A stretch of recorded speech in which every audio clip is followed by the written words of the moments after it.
السلام علیکم ورحمۃ اللہ وبرکاتہ۔ نحمدہ ونصلی علی رسولہ الکریم، اما بعد، فاعوذ باللہ من الشیطان الرجیم، بسم اللہ الرحمن الرحیم۔ رب اشرح لی صدری ویسر لی امری واحلل عقدۃ من لسانی یفقہوا قولی۔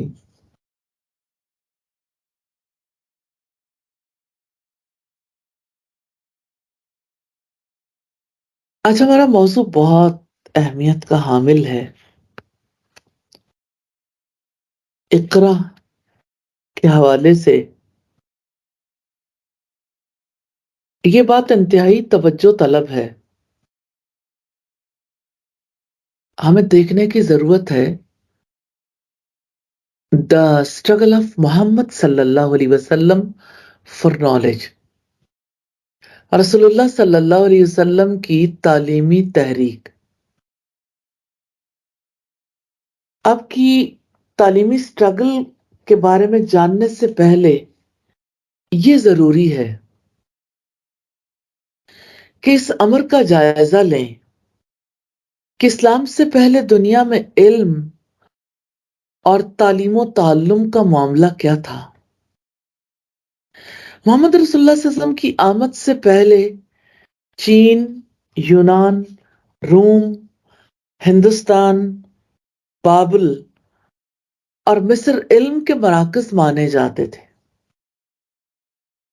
حقیقت یہ ہے کہ یونان کے علاوہ باقی ملکوں کے علوم کو علم قرار دینا حق نہیں ہے۔ بابل اور مصر کے علوم توہمات اور جادو پر مبنی تھے۔ چین اور ہندوستان کی فضا بھی طلسماتی تھی۔ ہندوستان میں علم حید پر اور طب میں کچھ کام ہوا، لیکن اوورآل اگر آپ دیکھیں تو ان پر جو چیز حاوی تھی،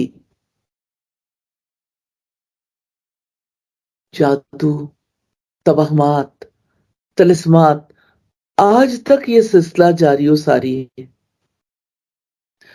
آج بھی ہندوستان اور وہاں کے لوگ ان توہمات سے نکل نہیں پائے، اگرچہ آج کا دور ان کے لیے بہت ترقیوں کا دور ہے، لیکن بحیثیت مجموعی انسانی فکر کی کیا صورتحال ہے، نیچرلی یہ انہی بنیادوں پر ہے جو ماضی میں رکھی گئی۔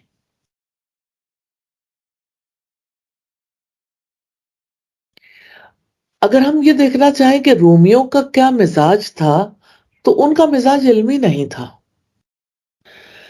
مادہ پرستی کی وجہ سے ان کا مشغلہ قوموں کو غلام بنانا تھا۔ صرف یونانی کا تعلق علم سے رہا ہے، جہاں بلند پایا علماء اور فلسفی پیدا ہوئے۔ آپ جانتے ہیں انہیں، جیسے افلاطون ہے، ارسطو ہے۔ یہ چونکہ علم کا حوالہ ہے اور یہ نبوی علم نہیں، جنرل علم ہے، تو انہی کے علوم تو دنیا میں منتقل ہوئے۔ تو یونان کے علم کی صورتحال یہ تھی کہ وہ علم کبھی عام نہ ہوا اور روزمرہ کی زندگی میں انسانوں کی رہنمائی نہیں کر سکا۔ محمد رسول اللہ صلی اللہ علیہ وسلم کی آمد سے پہلے علم تک عوام الناس کی رسائی نہ ہونے کا بڑا سبب یہ تھا کہ تحریر اور کتابت کا دروازہ خاص لوگوں کے لیے مختص تھا۔ عام آدمی پر تحریر کے، کتابت کے دروازے بند تھے۔ آج اگر آپ الحمدللہ قلم سے لکھتے ہیں، آج اللہ رب العزت کی کتاب میں قلم کی قسم کے بارے میں پڑھتے ہیں، آج اگر لکھنا پڑھنا مسلمانوں نے دنیا بھر میں عام کیا، تو اس کا سبب کیا ہے؟ الذی علم بالقلم، وہ جس نے قلم کے ذریعے سے علم سکھایا۔ اور اگر آپ دنیا بھر میں دیکھیں تو دو باتیں بڑی عام ہیں۔ عام آدمی کی علم تک رسائی نہیں تھی، تحریر کے دروازے بند تھے۔ یہی وجہ کہ مصر، بابل اور چین کے خط، مینuscript جو ہے، یعنی جیسے خط نسخ ہے یا خط کوفی ہے، تو بابل کا بھی ایک خط تھا، یہ خط عام نہیں تھے۔ علم سینہ بسینہ چلتا تھا، کتابیں لکھی نہیں جاتی تھی، یاد کرا دی جاتی تھی۔ اور عجیب بات یہ کہ علم کی اشاعت بھی ممنوع تھی، جس کی وجہ سے علم چند لوگوں تک محدود ہو کر ایک طلسماتی راز بن گیا تھا۔ یہ حقیقت ہے کہ دنیا کی قدیم تہذیبیں مذہب کی بنیاد پر استوار ہوتی تھیں، لیکن محمد رسول اللہ صلی اللہ علیہ وسلم کے لائے ہوئے دین کے ماں سوا کسی نے اپنی دعوت کی بنیاد علم اور عقل پر نہیں رکھی۔ تمام مذاہب میں معجزات اور خارق عقل واقعات سے ہی کام لیا گیا، کہیں بھی عقل انسانی کو مخاطب نہیں کیا گیا، کہیں بھی استدلال کو بنیاد نہیں بنایا گیا۔ اسی وجہ سے علم کی اہمیت تسلیم نہیں کی گئی اور اہل مذہب اندھی تقلید اور خرافات میں دھنستے چلے گئے۔ اگر ہم دیکھنا چاہیں تو یونان ایک ایسے مذہب کا پیروکار تھا جو رومیوں سے زیادہ مادہ پرستی کا مذہب تھا، اسی لیے وہاں علم کو پنپنے کا موقع ملا۔ لیکن یونان بھی ان علماء کو برداشت نہیں کرتا تھا جو مذہبی توہمات کا ساتھ نہ دیں۔ وہ یونانی تھا جہاں سقراط کو زہر کا پیالہ پینا پڑا تھا، جہاں سے یورپیڈیز کو بھاگنا پڑا، جہاں افلاطون کو اپنے خیالات کا اظہار مخصوص شاگردوں تک محدود کرنا پڑا۔ یونان سے ارسطو کو فرار ہونا پڑا کیونکہ وہ توہمات کا ساتھ نہیں دے سکتا تھا۔ پھر ہم دیکھتے ہیں کہ مسیحیت کو دوسری صدی عیسوی میں عروج حاصل ہو چکا تھا اور سکندر کی سلطنت 3 حصوں میں بٹی تو مصر میں یہ سلطنت بطلیموس کے ہاتھ آئی۔ اس نے سکندریہ میں ایسا کتب خانہ قائم کیا جس میں 7 لاکھ کتابیں تھیں، جن میں قدیم دنیا کے علوم محفوظ تھے۔ اس کتب خانے کی آدھی کتابیں جولیس سیزر جلا چکا تھا اور باقی عیسائیوں نے برسر اقتدار آ کر تہس نہس کر ڈالی کہ یہ کتابیں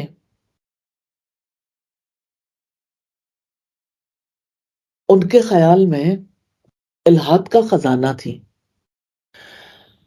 پروٹیسٹنٹ فرقہ بھی علم کا دشمن تھا۔ اگرچہ مارٹن لوتھر بعد میں آیا، لیکن ایک آئیڈیالوجی کا پتہ چلتا ہے۔ مارٹن لوتھر کہتا ہے ذرا شک نہیں کہ یہ ملون ازلی اور شقی ابدی ارسطو بڑا خناس ہے، افطرا پردازی میں جواب نہیں رکھتا، شیطان کا سرغنہ ہے، فلسفہ کا ایک حرف نہیں جانتا، جھوٹا ہے، فریبی ہے، دغا باز ہے، بھتنا ہے، بکرا ہے، نفس پرست ہے۔ اسکندریہ میں مسیحیوں کے ہاتھوں علم کا جو اندوہ ناک حال ہوا وہ کسی سے چھپا ہوا نہیں ہے۔ مصر قدیم تہذیب اور علوم کا مرکز تھا، لیکن روما کا غلام تھا۔ مسیحیت روما کا سرکاری مذہب تھی۔ مصر میں علم کی شمع کو ایک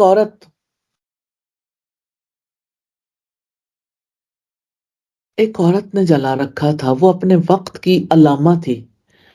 اس کے بیت الحکمت پر امراء کا ہجوم رہتا تھا۔ اسکندریہ کے ہر طبقے کے لوگ اس کی شاگردی پر فخر کرتے تھے۔ مسیحیت اس عالم عورت کا وجود برداشت نہیں کر سکی۔ ایک دن ہائپیشیا اپنے مرکز سے جا رہی تھی کہ پادریوں نے اس عورت کو گھیر لیا، بازار میں اس کے کپڑے پھاڑ کر اسے برہنہ کر کے گھسیٹتے ہوئے گرجا میں لے گئے اور مقدس عطائے پطرس کی ضربوں سے اس کا سر پاش پاش کر دیا گیا، لاش ٹکڑے ٹکڑے کر دی گئی، گوشت پوست کو سیپیوں سے چھیدا گیا اور ہڈیاں آگ میں جھونک کر جلا دی گئیں۔ اس واقعے کے ساتھ ہی اسکندریہ سے یونانی فلسفے کا چرچا اٹھ گیا۔ خود عرب کے حالات یہ تھے کہ بعثت نبوی کے وقت پورے عرب میں گنتی کے چند لوگ لکھنا پڑھنا جانتے تھے۔ محمد صلی اللہ علیہ وسلم خود بھی امی تھے، لکھنا پڑھنا نہیں جانتے تھے۔ ابتدائی دور میں مسلمان ہونے والے ایک دو لوگوں کے سوا کوئی لکھنا پڑھنا نہیں جانتا تھا۔ نبوت سے پہلے رسول اللہ صلی اللہ علیہ وسلم 40 برس تک امی رہے۔ رب العزت فرماتے ہیں ما کنت تدری ما الکتاب ولا الایمان، تم تو جانتے ہی نہیں تھے کہ کتاب کیا ہوتی ہے اور ایمان کیا ہوتا ہے۔ آپ صلی اللہ علیہ وسلم کی 40 برس تک یہی کیفیت تھی۔ آپ کا ایک نام امی ہے کہ آپ نے کسی انسان سے علم حاصل نہیں کیا، آپ کو خود رب العزت نے علم عطا کیا۔ اللہ سبحانہ وتعالیٰ نے فرمایا ہے وَمَا كُنْتَ تَتْلُو مِن قَبْلِهِ مِن كِتَابٍ وَلَا تَخُطُّهُ بِيَمِينِكَ، اور آپ اس سے پہلے کوئی کتاب نہیں پڑھتے تھے اور نہ ہی آپ اپنے دائیں ہاتھ سے لکھتے تھے۔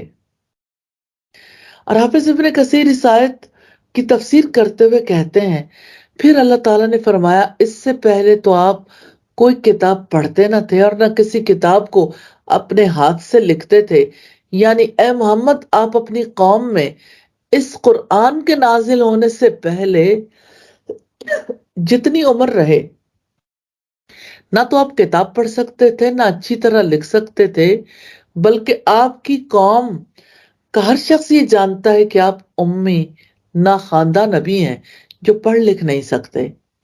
اور پہلی کتابوں میں بھی نبی صلی اللہ علیہ وسلم کی صفات اسی طرح بیان ہوئی، جیسا کہ اللہ تبارک و تعالیٰ کا فرمان ہے یہ لوگ ایسے رسول نبی امی کی اتباع کرتے جن کو وہ لوگ اپنے پاس تورات اور انجیل میں لکھا ہوا پاتے ہیں، وہ ان کو نیک باتوں کا حکم فرماتے ہیں اور بری باتوں سے منع کرتے ہیں۔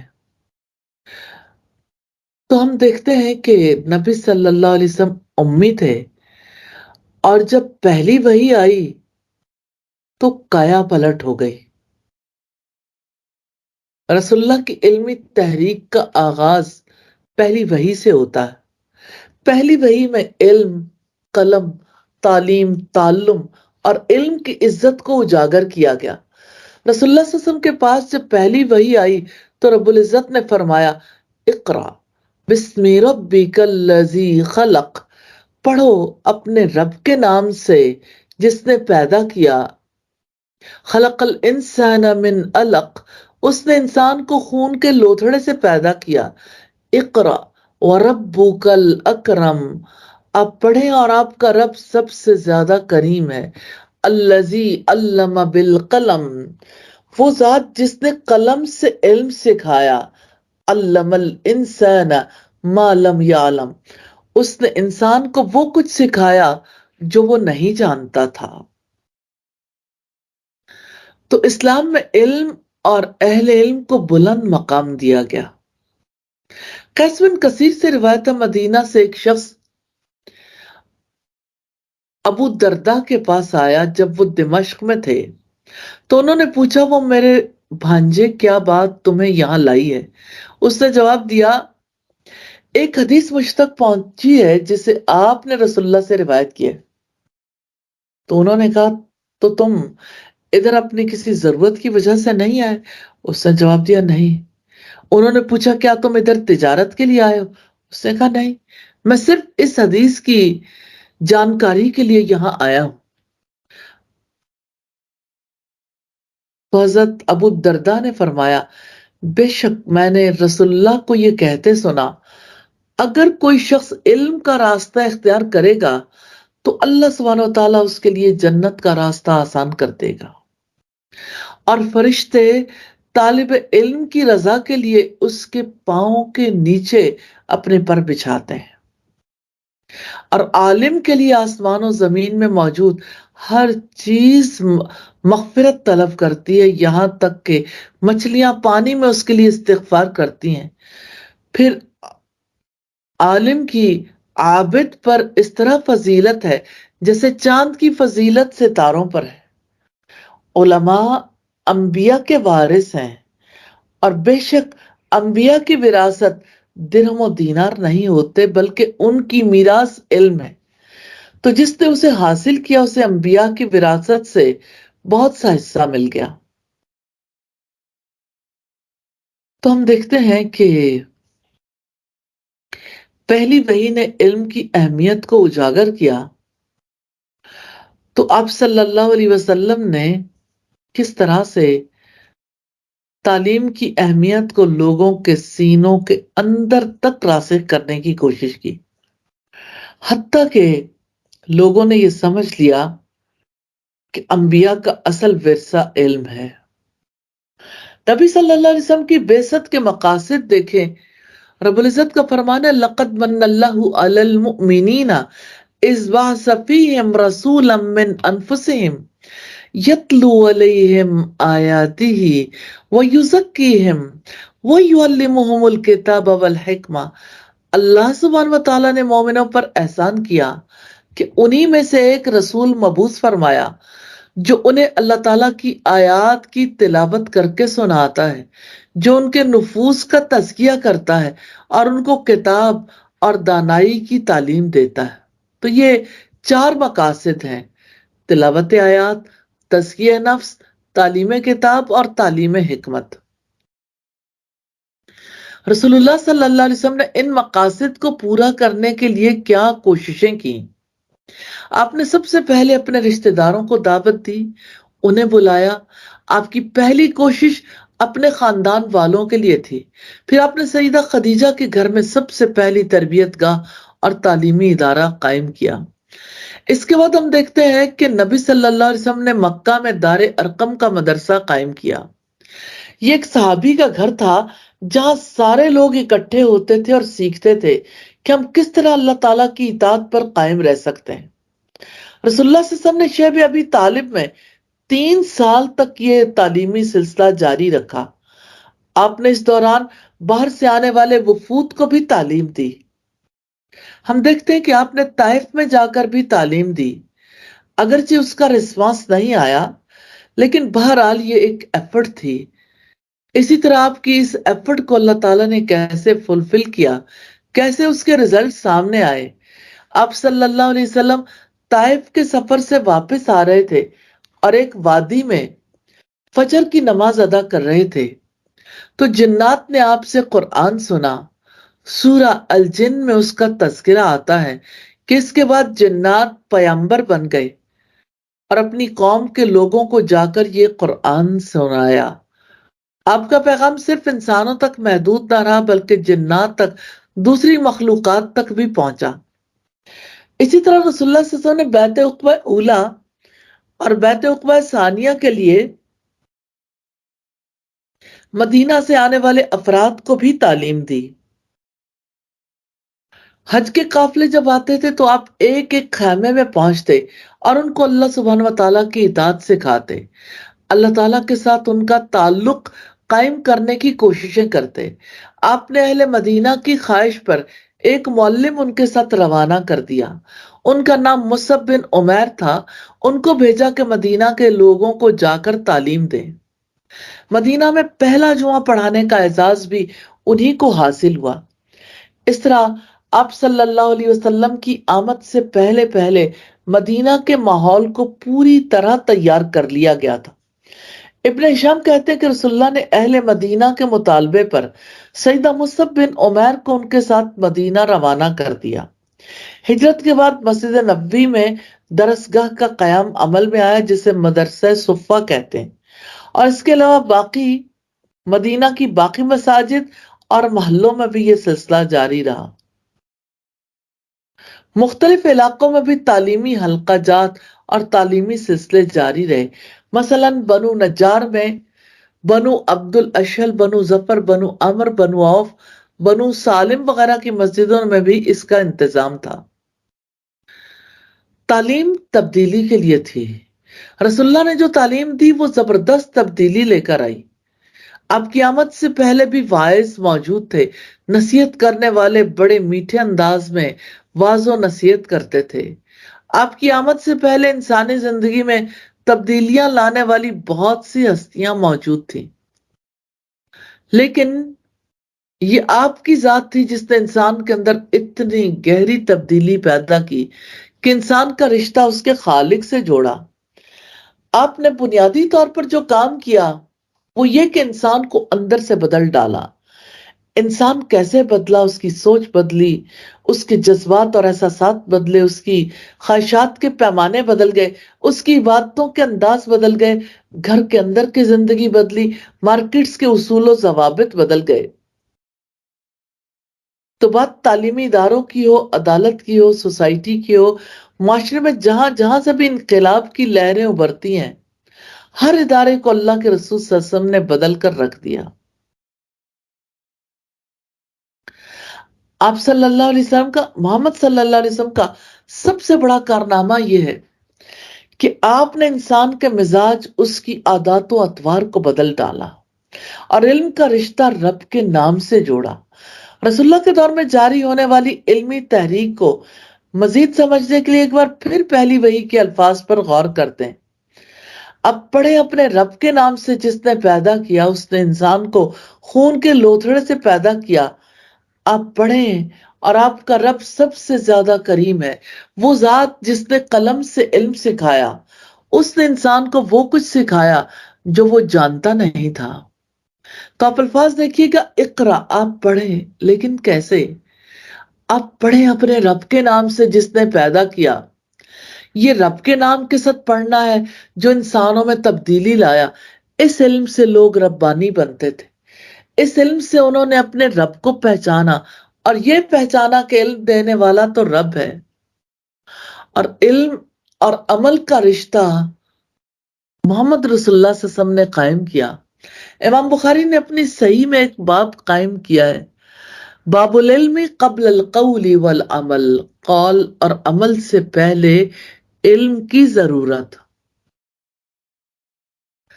ابن منیر کہتے ہیں کہ یہ باب قائم کرنے کا مطلب امام بخاری کے نزدیک یہ ہے کہ علم، قول اور عمل کی صحت کے لیے شرط ہے۔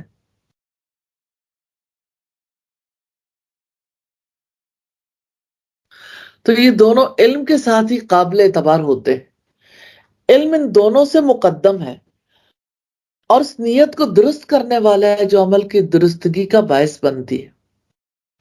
امام بخاری نے اسی جانب توجہ دلائی ہے تاکہ لوگوں کے ذہن میں پہلے یہ بات نہ آئے کہ عمل کے بغیر علم کا کوئی فائدہ نہیں، کہ کہیں یہ چیز علم کی ناقدری اور اس کے حصول میں سستی کا باعث نہ بن جائے۔ امام بخاری نے اس باب کے تحت جو آیات اور احادیث ذکر کی ان میں یہ آیت بھی ہے، فَعْلَمْ أَنَّهُ لَا إِلَهَ إِلَّا اللَّهُ، آپ اچھے طریقے سے جان لیں، علم حاصل کریں کہ بے شک اللہ سبحانہ وتعالیٰ کے سوا کوئی معبود نہیں۔ تو اللہ سبحانہ وتعالیٰ نے علم کا ذکر پہلے اور عمل کا دوسرے نمبر پر کیا ہے، اور علم کی اصل اور اس کی حقیقت اللہ تعالیٰ کی معرفت اور اس کی توحید ہے۔ رب العزت کا فرمان ہے، انما یخشی اللہ من عباده العلماء، در حقیقت اللہ کے بندوں میں صرف علم رکھنے والے ہی اس سے ڈرتے ہیں۔ تو علم عمل کے لیے لازمی شرط ہے تاکہ عمل صحیح ہو اور اللہ تعالیٰ کے حکم کے مطابق درست طریقے پر انجام پائے۔ خواہ یہ عمل اللہ تعالیٰ کی عبادت ہو یا لوگوں سے معاملات ہوں۔ سیدنا معاذ بن جبل کی روایت میں علم عمل کا امام ہے اور عمل اس کے تابع ہے۔ ابن مسعود کا بیان ہے، ہم لوگ 10 آیتیں سیکھتے تھے، پھر آگے اس وقت تک نہیں پڑھتے تھے جب تک ان 10 آیات کے معنی سمجھ نہ لیتے اور ان پر عمل کرنا نہ سیکھ لیتے۔ صحابہ کرام کو قرآن کی تعلیم دینے کے سلسلے میں رسول کریم صلی اللہ علیہ وسلم کا یہی طریقہ کار تھا، یعنی علم سیکھنا، سمجھنا، پھر اس پر عمل کرنا، یہ تینوں ایک دوسرے کے ساتھ لازم و ملزوم ہے۔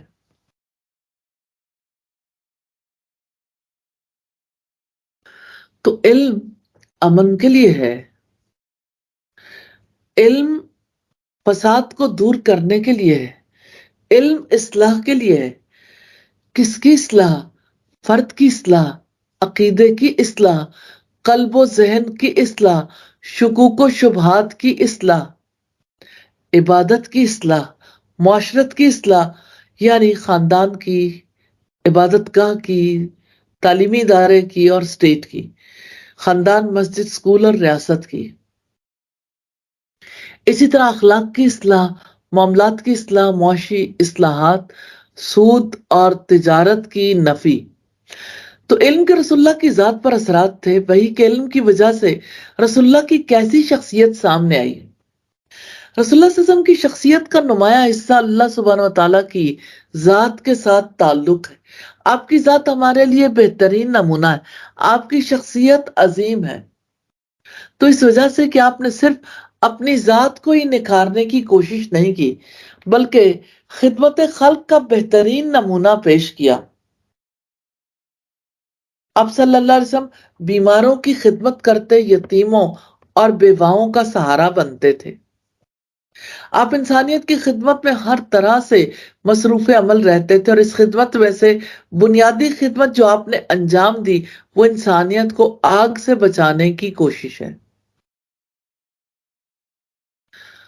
تو نبی صلی اللہ علیہ وسلم کی عظیم شخصیت کا تیسرا حصہ اسوہ حسنہ ہے۔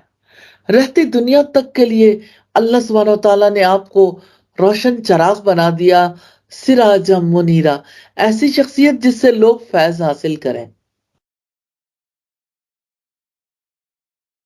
محمد رسول اللہ نے ایک بہترین معاشرہ قائم کر کے دکھایا۔ آپ نے ایسے اصول دیے جس کی وجہ سے معیشت، اکانومی، مالیاتی نظام بہترین انداز میں چلا۔ آپ نے ریاست کے انتظام کے لیے، مملکت کو چلانے کے لیے اصول اور ضابطے دیے۔ بین الاقوامی تعلقات میں بے مثال اسوہ چھوڑا۔ اب جیسا نہ کل کوئی تھا نہ آج ہے، نہ تاریخ انسانی میں دوبارہ کبھی آئے گا۔ اسی لیے تو رب العزت نے فرمایا وَرَفَعْنَا لَكَ ذِكْرَكَ، اور ہم نے تو تیرا تذکرہ ہی بلند کر دیا۔ تو کیسے افراد تیار ہوئے؟ انسان کی شخصیت اور اس کے کام کا اندازہ اس کے زیر تربیت افراد سے لگایا جاتا ہے۔ آپ صلی اللہ علیہ وسلم کے تربیت یافتہ افراد کیسے ہیں؟ رب العزت نے خود ان کی تعریف کی ہے، محمد الرسول اللہ، محمد صلی اللہ علیہ وسلم اللہ تعالیٰ کے رسول ہیں۔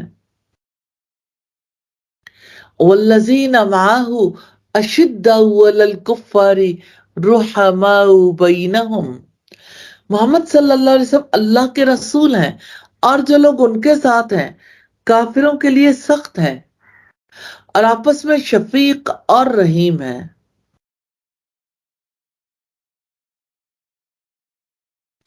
تو پہلے آپس میں کیسے تھے؟ ایک دوسرے کی گردنیں کاٹتے تھے، ایک دوسرے کے مال لے لیتے تھے، ایک دوسرے کی بیٹیوں کی عزتیں خراب کر دیتے تھے، زبان دراز تھے، سارے ہی معاملات ان کے خراب تھے۔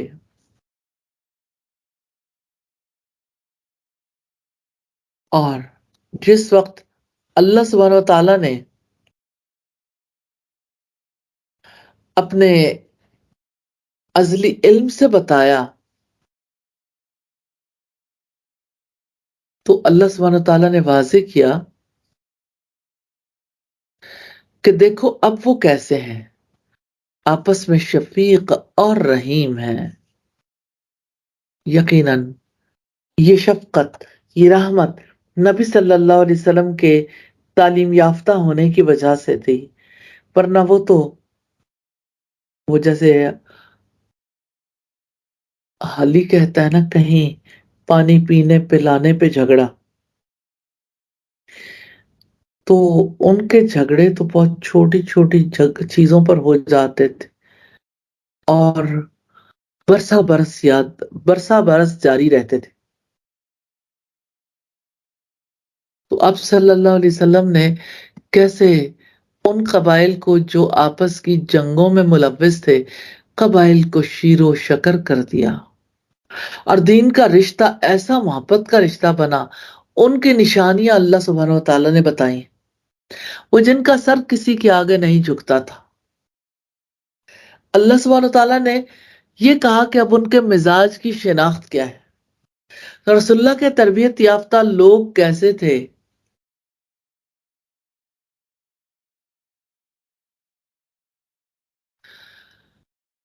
رب العزت نے فرمایا، تراہم رکعن سجدا یبتغون فضلا من اللہ ورضوانا سیماہم فی وجوہہم من اثر السجود ذالک مثلہم فی التوراۃ۔ تم جب دیکھو گے ان کو رکوع کرتے ہوئے، سجدہ کرتے ہوئے، اور اللہ کے فضل اور اس کی خوشنودی کی طلب میں مشغول پاؤ گے، یہ ان کی مثال تورات میں ہے۔ ہم انہیں کہاں دیکھیں گے؟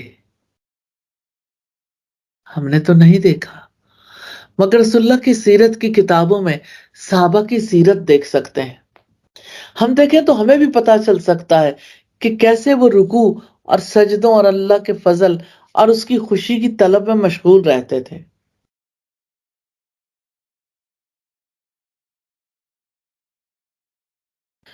تو چار باتیں ہیں جن میں پہلی چیز رکوع ہے۔ رکوع کس چیز کا اظہار ہے؟ جھکے ہوئے مزاج کا، کہ اللہ تعالیٰ کے آگے بالکل جھکے ہوئے ہیں۔ اور دوسری چیز سجدہ ہے، جس سے عاجزی اور انکساری کا اظہار ہوتا ہے، اسی لیے شفیق اور رحیم ہے۔ اور رحمت کہاں سے ابھرتی ہے؟ سجدوں ہی سے تو رحمت ابھرتی ہے۔ اور تیسری اور چوتھی چیز کیا ہے؟ اللہ تعالیٰ کے فضل اور اس کی خوشنودی کی طلب میں مشغول پاؤ گے۔ تو سوال یہ پیدا ہوتا ہے، فضل کیا ہے؟ جو بھی اللہ تعالیٰ دے دے، اللہ تعالیٰ سے ساری امیدیں باندھتے ہیں، اور جو بھی اللہ تعالیٰ کی طرف سے رحمت ملے اس کی تلاش میں مصروف عمل رہتے ہیں۔ تو یہ ان کے مزاج کی خصوصیات بتائی گئیں، جن کی ٹریننگ اللہ کے رسول صلی اللہ علیہ وسلم نے کی، کہ سجدے کے اثرات ان کے چہروں پر موجود ہیں۔ تو پتہ کیا چلتا ہے کہ یہ کسی متکبر کا چہرہ نہیں ہے، یہ تو ایک عاجز منکسر المزاج انسان کا چہرہ ہے۔ تو یہ اللہ تعالیٰ کے آگے جھکنے والے کا چہرہ ہے۔ یہ آثار چہروں پر کیسے پائیں گے؟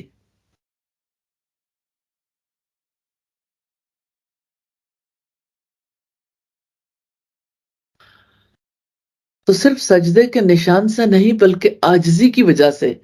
جو اللہ کے آگے جھک جاتا ہے، اس کے مزاج کے اندر جھکاؤ، محبت اور نرمی آ جاتی ہے، جس سے وہ الگ پہچانے جاتے ہیں۔ یہ ان کی شناخت بن گئی۔ کتنا فرق ہے عرب کے اس ماحول میں اور رسول اللہ کے تربیت یافتہ ماحول میں۔ یہ تو ہے ان کی صفت تورات میں، اور انجیل میں ان کی مثال یوں دی گئی کہ محمد رسول اللہ کے ساتھی ہیں، وَمَثَلُهُمْ فِي الْإِنْجِيلِ كَزَرْعٍ أَخْرَجَ شَطْأَهُ فَآزَرَهُ فَاسْتَغْلَظَ فَاسْتَوَىٰ عَلَىٰ سُوقِهِ يُعْجِبُ الزُّرَّاعَ لِيَغِيظَ بِهِمُ الْكُفَّارَ وَعَدَ اللَّهُ الَّذِينَ آمَنُوا وَعَمِلُوا الصَّالِحَاتِ مِنْهُمْ مَغْفِرَةً وَأَجْرًا عَظِيمًا۔ اور انجیل میں ان کی مثال یوں ہے، گویا کہ کھیتی ہے، کاشت کرنے والوں کو وہ خوش کرتی ہے۔ وَمَثَلُهُمْ فِي الْإِنْجِيلِ، اور انجیل میں ان کی مثال یوں ہے، جیسے ایک کمپل، ایک کزرن، جیسے کھیتی ہے، اخرج شطاہ، جس نے اپنی کمپل نکالی، پھر وہ گدرائی، پھر وہ موٹی ہوئی، پھر اپنے تنے پر سیدھی کھڑی ہو گئی۔ کاشت کرنے والوں کو وہ خوش کرتی ہے، تاکہ کافر ان کے پھلنے پھولنے پر جلیں۔ اس گروہ کے لوگ جو ایمان لائے ہیں، جنہوں نے نیک عمل کیے ہیں، اللہ سبحانہ و تعالیٰ نے ان سے مغفرت اور بڑے اجر کا وعدہ کیا ہے۔ تو ایک فصل ہے، آپ نے تربیت کی اور ایک ایک فرد شامل ہو گیا۔ اب ان کا باہمی تعلق کیسا ہے؟ یہ کھیتی ہے جس میں بیج ڈالا گیا، ایمان کا بیج، اور پھر اس سے کونپل نکلی، پھر اس کو تقویت دی۔ اس سے یہ پتا چلتا ہے کہ اب صلی اللہ علیہ وسلم کا لایا ہوا انقلاب ایسا تھا جس کی وجہ سے انسانوں کے اندر بہت بڑی تبدیلی آئی۔ آپ کا لایا ہوا انقلاب ایسا تھا جس کی وجہ سے لوگ باہم شیر و شکر ہو گئے۔ اب صلی اللہ علیہ وسلم کے اس طریقہ کار نے لوگوں کو کیسے اللہ سبحانہ و تعالیٰ کے قریب کر دیا۔ آپ صلی اللہ علیہ وسلم کی تعلیمی خدمات اور آپ کا مانیٹرنگ سسٹم کیسا تھا؟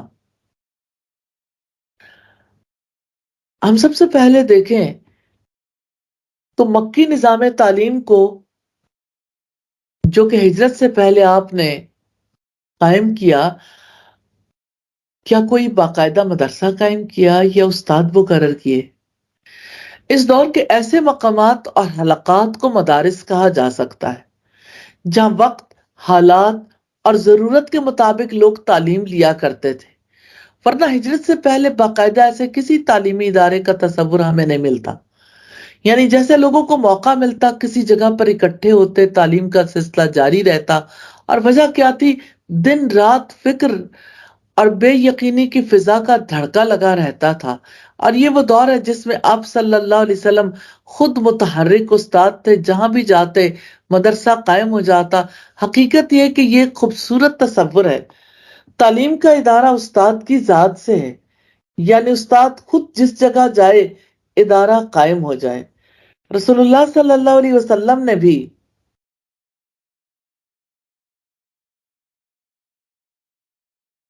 کس طرح سے بطور ٹیچر کے فرائض انجام دیے۔ آپ موبائل استاد تھے، موبائل ٹیچر تھے۔ صحابہ کرام بھی چھپ چھپا کر تعلیم حاصل کرتے تھے۔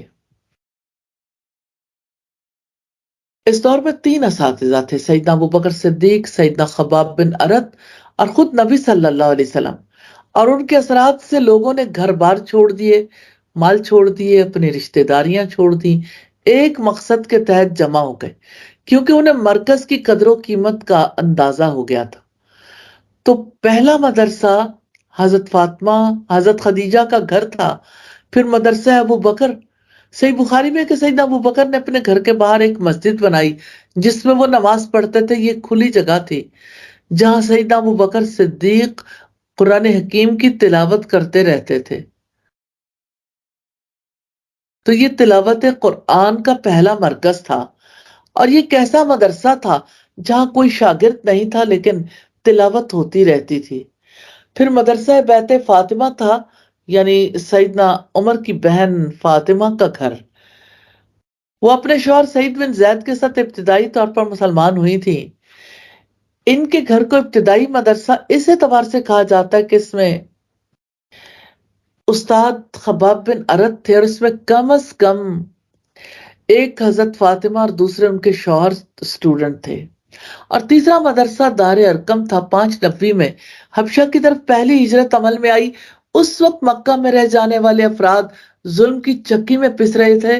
انہی سخت حالات میں 690 میں نبی صلی اللہ علیہ وسلم اور آپ کے صحابہ نے دار ارقم میں پناہ لی۔ یہ گھر ارقم بن ابو ارقم کا تھا جو سابقون الاولون میں سے تھے۔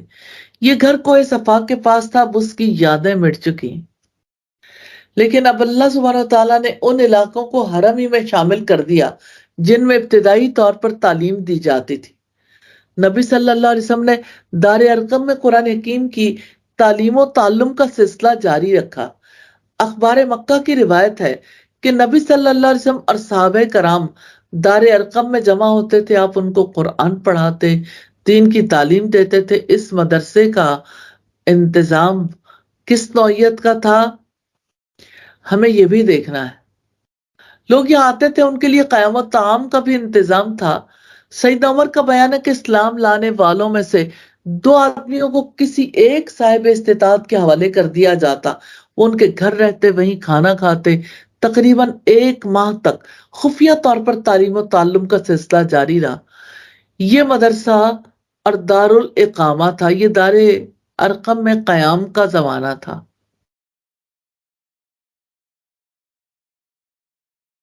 تو سیدنا عمر نے اسلام قبول کیا۔ یہ باقاعدہ مدارس تو نہیں تھے، لیکن ہم انہیں مدرسہ کہہ سکتے ہیں، جیسے مدرسہ شیب ابی طالب۔ جب مسلمان لاک ڈاؤن میں چلے گئے تو اس موقع پر بھی آپ نے تعلیم دینا جاری رکھی۔ آپ کے اسٹوڈنٹس میں سے مصعب بن عمیر بھی تھے، جنہوں نے شیب ابی طالب سے تعلیم پائی، جنہیں رسول اللہ نے مدینہ میں معلم بنا کر بھیجا تھا۔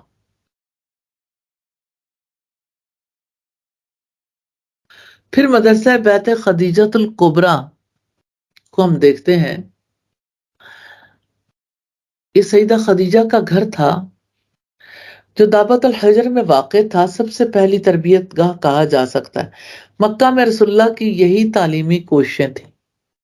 اور جہاں تک مدینہ کا تعلق ہے، نبی صلی اللہ علیہ وسلم کی آمد سے پہلے یہاں مدارس قائم ہو چکے تھے۔ مدرسہ اسد بن زرارہ،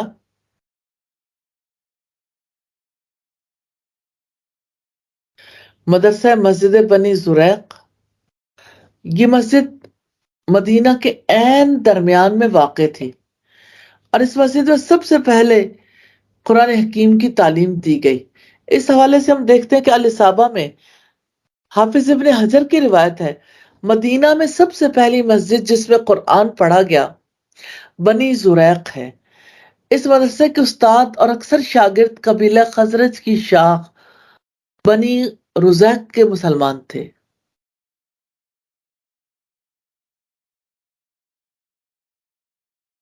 اور ان کے معلم رافع بن مالک زرقی تھے، جو بیعت عقبہ اولیٰ کے موقع پر مسلمان ہوئے تھے، پھر لوگوں کو قرآن سکھانے لگے۔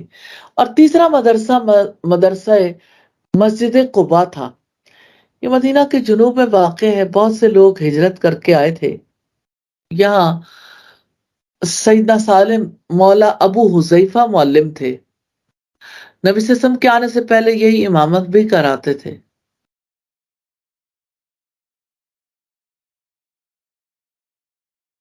اور آپ کے آنے سے پہلے یہی امامت کرواتے تھے۔ یہ سلسلہ آپ کی مدینہ تشریف آوری کے بعد بھی جاری رہا۔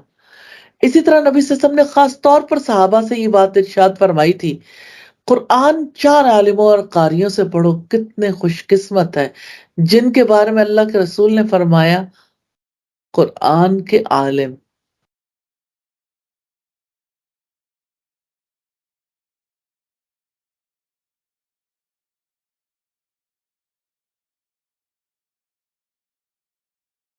اسی طرح ہم دیکھتے ہیں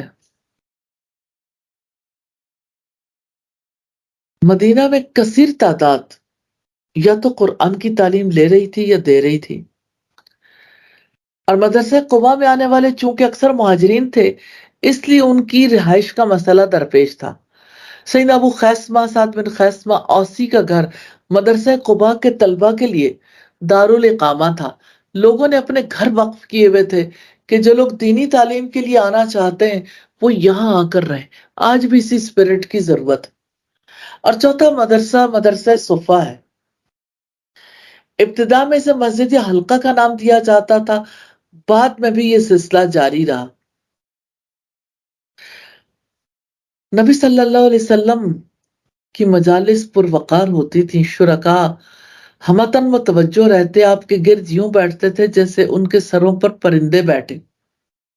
مدینہ میں دیگر مساجد بھی تھے۔ مسجد نبوی کے مدرسہ صفہ کے علاوہ دور نبوی میں جگہ جگہ تعلیم و تعلم کا انتظام کیا گیا۔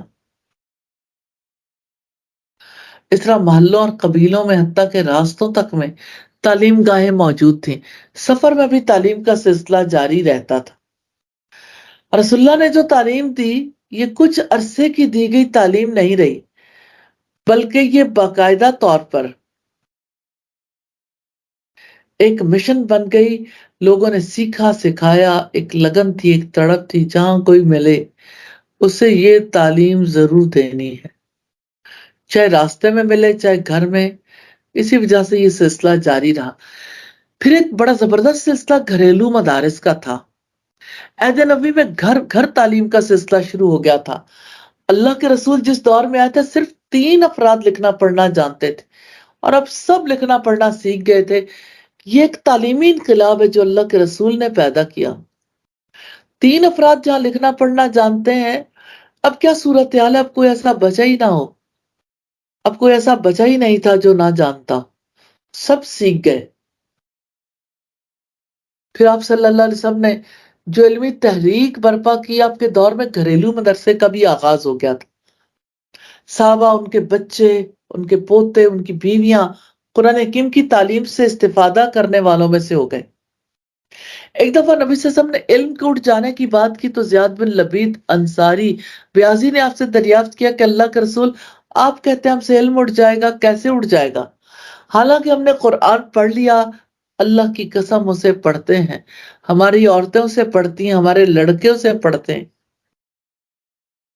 یعنی انہوں نے بھی سیکھ لیا۔ اس سے ہمیں پتہ چلتا ہے کہ تعلیم کے لیے گھریلو مدارس کا کثرت سے اجرا ہو گیا تھا۔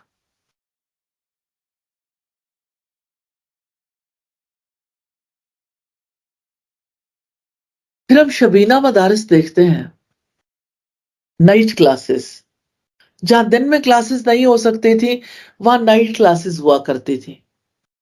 عہد نبوی میں مدینہ کی مسجدوں کے امام قرآن حکیم کی تعلیم دیتے تھے۔ رات اور دن کی قید نہیں تھی، جو دن پر روزی کماتے تھے وہ رات میں آ کر اللہ کے دین کو سیکھتے تھے، کیونکہ انہیں پتا تھا کہ اس دین کو سیکھے اور اس پر عمل کیے اور اس کو پھیلائے اور اس کے نظام کو قائم کیے بغیر اللہ سبحانہ تعالیٰ ہمیں قبول نہیں کرے گا۔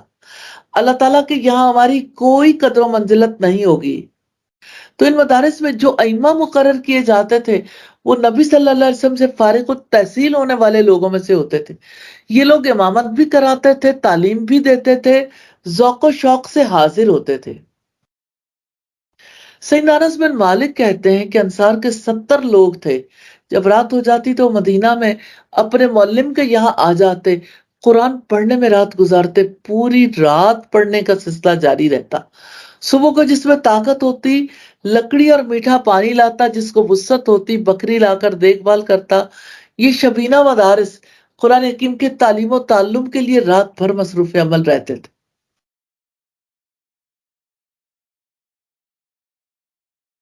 تو یہ تو تھی مدینہ کے اندر کی صورتحال۔ مدینہ تعلیم یافتہ ہو گیا، مکہ میں بھی یہ تحریک چلی۔ اب مدینہ سے باہر کی صورتحال کیسی ہے؟ قبائل عرب کے لیے رسول اللہ نے تعلیمی انتظامات کیے۔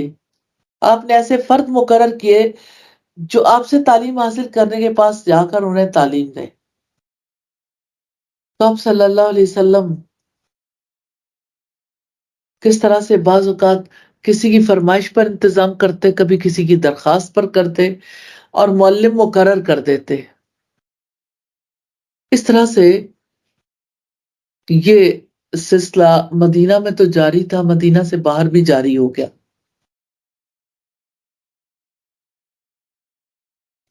پھر آپ صلی اللہ علیہ وسلم نے مدینہ میں آنے والے وفود کے لیے تعلیمی انتظامات کیے۔ آپ نے اس فیلڈ میں کافی توجہ دی۔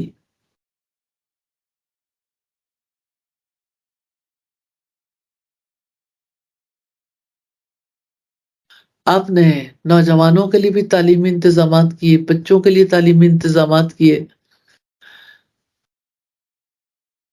آپ صلی اللہ علیہ وسلم نے بزرگوں کے لیے بھی تعلیمی انتظامات کیے، خواتین کے لیے بھی تعلیمی انتظامات کیے۔ اور رسول اللہ کی تعلیمی تحریک کی کچھ خصوصیات تھیں۔ آپ نے علم پر مذہبی حلقوں کی اجارہ داری کو ختم کیا۔ یہودیوں اور عیسائیوں میں یہ تصور تھا کہ صرف خاص افراد تعلیم حاصل کریں گے۔ برہمنوں میں بھی یہ تصور موجود ہے، خاص طبقہ تعلیم حاصل کرتا تھا۔ آپ نے یہ اجارہ داری ختم کی۔ رسول اللہ نے علم کو فریضہ قرار دیا۔ آپ نے فرمایا طلب العلم فریضۃ علی کل مسلم، علم کا حصول ہر مسلمان پر فرض ہے۔ آپ نے تمام انسانوں کی تعلیم کو ضروری قرار دیا، یعنی غیر مسلموں کے لیے بھی آپ نے تعلیمی انتظام کیے۔ علم کے میدان میں دوسری بات یہ کہ آپ نے مردوں عورتوں میں فرق نہیں رکھا. آپ کی آمد پر عورت اور مرد کے درمیان اختلاف کا یہ بہت بڑا ذریعہ تھا. آپ صلی اللہ علیہ وسلم نے اس میدان میں ان کے درمیان فرق نہیں رکھا.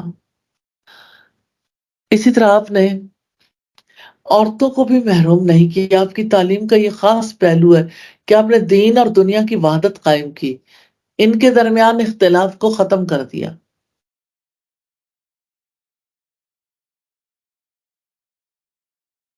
یعنی دینی تعلیم اور دنیاوی تعلیم الگ الگ نہیں تھی. مسلمانوں نے سائنسی تعلیمات کو بھی دین کا حصہ سمجھا اور اس طرح سے انہوں نے یہ تعلیمات حاصل کی. پھر آپ نے جو تعلیمی تشخص قائم کیا، پھر ہم دیکھتے ہیں کہ آپ نے مظاہر فطرت کی پرستش کی بجائے ان کی تحقیق کا دروازہ کھولا. آپ نے نیچرل سائنسز کی تحقیقات کے لیے راستہ کھولا. آپ نے علمی خدمات کو صدقہ جاریہ قرار دیا. آپ نے علم کے لیے دعائیں سکھائیں. اللہ سبحانہ وتعالی محمد صلی اللہ علیہ وسلم کو ساری انسانیت کے لیے نجات دہندہ بنا کر لائے. آپ نے انسانیت کی نجات کے لیے علمی تحریک برپا کی. یہ رسول اللہ کا مشن ہے. مشن آج بھی جاری و ساری ہے. ہم نے اس مشن کو تھاما ہے، اس مشن کو اختیار کیا ہے، تو انشاءاللہ قرآن بھی گھر گھر تک پہنچائیں گے، دنیا بھر تک پہنچائیں گے، اور اللہ کے رسول صلی اللہ علیہ وسلم کی احادیث بھی انشاءاللہ تعالی. اللہ سبحانہ وتعالی ہمارے لیے ایسا ممکن بنا دے اور ہم سے قبول فرما لے. آمین ثم آمین. سبحانک اللہم و بحمدک نشہد ان لا الہ الا انت نستغفرک و نتوب الیک. السلام علیکم ورحمۃ اللہ وبرکاتہ.